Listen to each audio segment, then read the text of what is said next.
میر جعفر بنگال کے نواب سراج الدولہ کا سپہ سالار تھا۔ انگریز بنگال کی بندرگاہ پر تو قبضہ کر چکے تھے، مگر بنگال کی حکومت پر قبضہ کرنا ان کے لیے دشوار تھا۔ اس کے لیے انہوں نے سپہ سالار میر جعفر کو بنگال کا نواب بنانے کی آفر دی اور اس کے بدلے میں جنگ کے دوران فوج کو اپنی جگہ سے نہ ہلنے کی ہدایت دی۔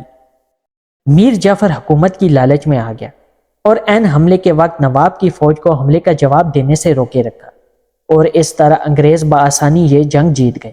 نواب کو گرفتار کر لیا گیا اور کچھ عرصے بعد میر جعفر کو بنگال کا نواب بنا دیا گیا، مگر میر جعفر کی نااہلی اور عیاش مزاج طبیعت کے باعث انگریزوں نے میر جعفر کو ہٹا کر میر جعفر کے بھتیجے کو نواب بنا دیا، اور پھر کچھ عرصے بعد انگریزوں نے میر جعفر کے بھتیجے کو ہٹا کر پورے بنگال پر ایسٹ انڈیا کمپنی کی حکومت قائم کر دی۔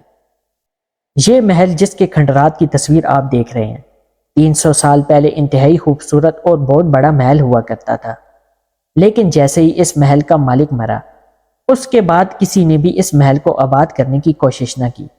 لوگوں کو اس محل سے شدید نفرت تھی، اور یہ نفرت ایسی تھی کہ 300 سال گزرنے کے بعد آج بھی اس نفرت میں کمی نہ ہو سکی، بلکہ اس میں نفرت کا اظہار لوگ پہلے سے زیادہ شدت سے کرنے لگے۔ آج بھی کوئی شخص اس محل کے قریب سے جب گزرتا ہے تو اس پر تھوک کر گزرتا ہے، حتیٰ کہ کچھ لوگ نفرت میں اس قدر انتہا پسندی کا مظاہرہ کرتے ہیں کہ اس محل کی دیواروں پر باقاعدہ جوتے مارے جاتے ہیں۔ انسانوں کی تاریخ میں یہ پہلی عمارت ہے جس سے نفرت کا اظہار کیا جاتا ہے، اور یہ بھی ایک تاریخی ریکارڈ ہے کہ کسی عمارت کو اس سے پہلے اتنا نفرت انگیز نام نہیں دیا گیا۔ اس محل کو سرکاری طور پر غدار محل کا نام دے رکھا ہے۔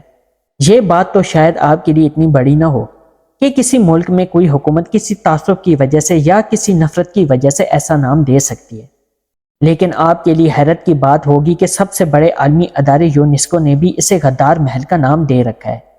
اس عمارت کو نہ تو استعمال کیا جا سکتا ہے اور نہ ہی اسے توڑا جا سکتا ہے، اور نہ ہی اس کا نام تبدیل کیا جا سکتا ہے۔ اس بات سے اندازہ لگا لیجئے کہ وہ شخص کس قدر بدبخت تھا کہ جس کی نفرت تاریخ کا حصہ بن کر رہ گئی۔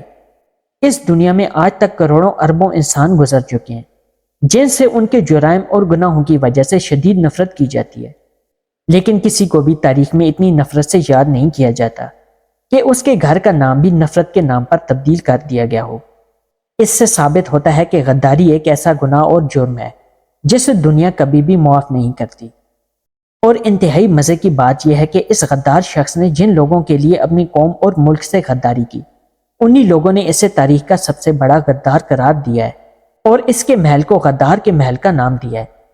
وہ شخص میر جعفر تھا، اور اس کا یہ محل بھارت کے مغربی بنگال میں واقع مرشد آباد کے مقام پر نمک حرام دیواڑی میں ہے۔ ناظرین گرامی، غدار غداری کر کے چلے جاتے ہیں، لیکن تاریخ انہیں معاف نہیں کرتی اور ان کو عبرت کا نشان بنا دیا جاتا ہے۔ اگلی ویڈیو آنے تک لیے اجازت دیں، دعاؤں میں یاد رکھیے گا۔ اللہ پاک آپ کا حامی و ناصر ہو۔ اللہ حافظ۔